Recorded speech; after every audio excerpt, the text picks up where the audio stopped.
Video script, 10 chapters. Chapter 1. Images of Parmesan wheels aging on shelves, cows grazing, milk being processed, traditional Italian cheese dairies, traditional Italian music in background. You've probably grated Parmesan cheese over your pasta, that hard, salty, intensely flavorful cheese that transforms any dish. But do you have any idea how that cheese is actually made? And more importantly, do you know the difference between authentic Italian Parmigiano Reggiano and the Parmesan we buy at the supermarket? Prepare yourself because the story is fascinating and revealing. True Parmigiano Reggiano cheese isn't just a product. It's 9-century-old tradition, protected by controlled designation of origin, produced in specific region of Italy following methods that have changed very little since the Middle Ages. Only cheese produced in provinces of Parma, Reggio Emilia, Modena, Bologna, and Mantua can legally be called Parmigiano Reggiano.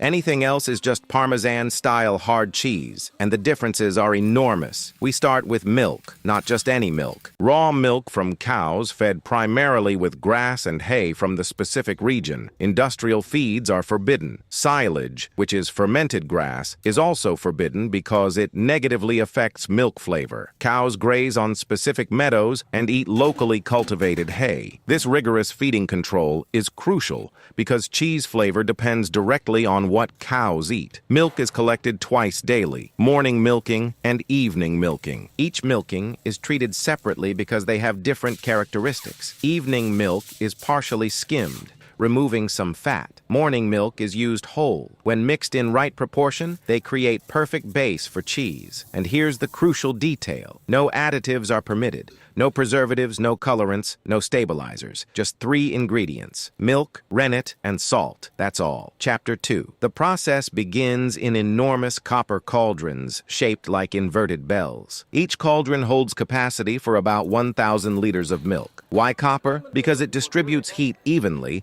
and has natural antimicrobial properties. Partially skimmed milk from previous evening is mixed with fresh whole milk from morning. Temperature is raised to about 33 degrees Celsius. Then whey starter is added. It's not commercially purchased starter. It's whey from previous day containing natural lactic bacteria specific to that dairy. Each dairy has its own bacterial culture developed over generations.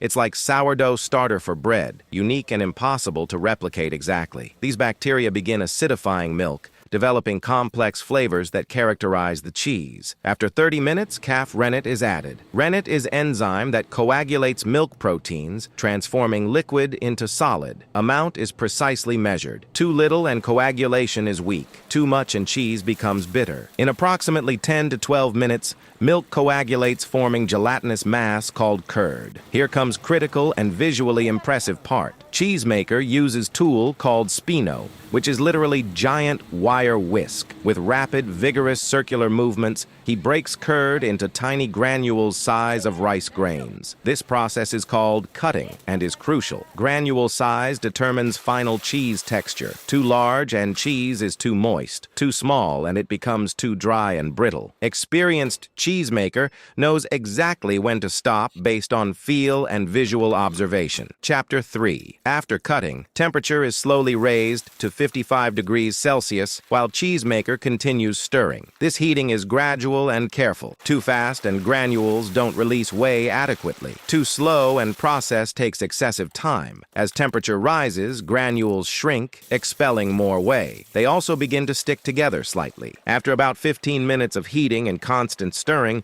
cheesemaker judges the point is right. Stirring stops. Granules sink to bottom of cauldron, forming single mass. Mass rests at bottom for about 50 minutes. During this time, granules continue fusing, forming cohesive block. Then comes spectacular moment. Using enormous linen cloth called schiavino, 2 cheesemakers literally fish the mass from cauldron bottom. It's physically demanding work. Mass weighs about 50 kilograms and is hot. They lift cloth with mass inside, letting whey drain. Then cut mass in half with knife. Each half will become cheese wheel. Each half is placed in circular wooden or plastic mold.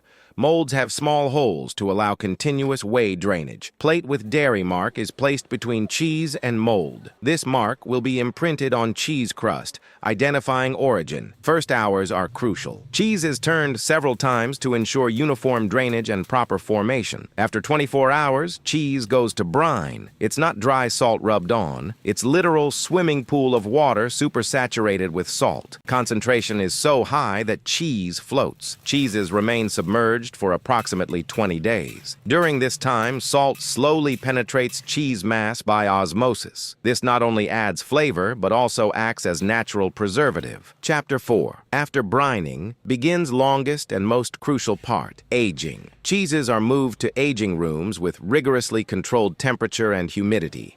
Approximately 18 degrees Celsius and 75% humidity. Cheeses are placed on wooden shelves where they'll remain for minimum 12 months. Yes, 12 months is the minimum. Most are aged 24 months. Some are aged 36 months or more. During maturation, extraordinary chemical transformations occur. Proteins break down into amino acids. Fats decompose into fatty acids. These processes create hundreds of flavor compounds that give Parmigiano Reggiano its complex profile. Crusts develop. Cheese surface is colonized by beneficial molds and bacteria that contribute to flavor. Crust is natural, not applied coating. Forms spontaneously as surface dehydrates. Cheeses are turned regularly, initially every few days, then weekly, then monthly. This ensures uniform aging and prevents defect development. Surface is occasionally brushed to remove unwanted molds and maintain hygiene. Throughout this entire time,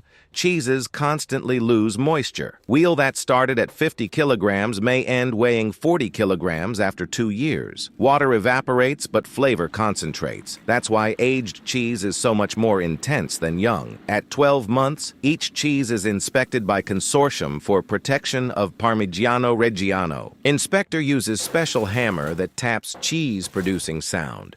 Trained ear can detect internal defects like cracks or bubbles by sound. Cheeses are also pierced with special needle to inspect internal texture. Only cheeses passing all tests receive oval mark burned into crust certifying authenticity. Chapter 5. Cheeses that don't pass quality test have marks on crust removed. They cannot be sold as Parmigiano Reggiano, but can be sold as generic cheese. Generally go to industrial market, graded and packaged without designation of origin. For final consumer, different